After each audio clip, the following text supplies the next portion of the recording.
Hi, I'm Matt Steinhauser. I'm the Chief Engineer here at FIMS Firearms. I'm here today to talk about our Guardian stock system.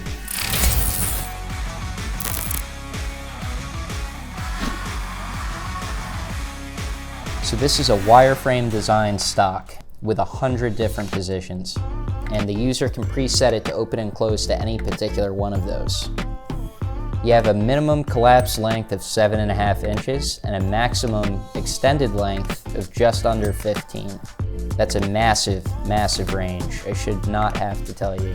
Another really neat thing is that when it's fully open, you maintain a continuous cheek weld.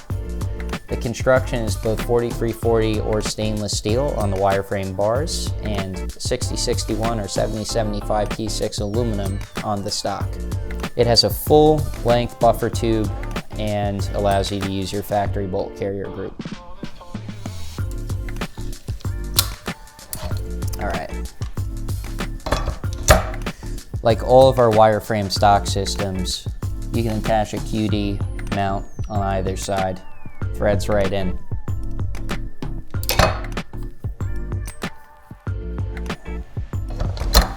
Adjusting the stock is simple. You have 10 different gross stock adjustment settings.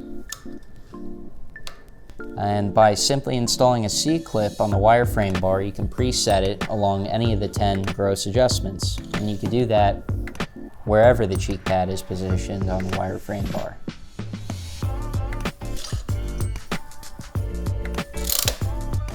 If you guys are interested in learning more about this stock or maybe buying one, feel free to stop by our website, FIMSfirearms.com.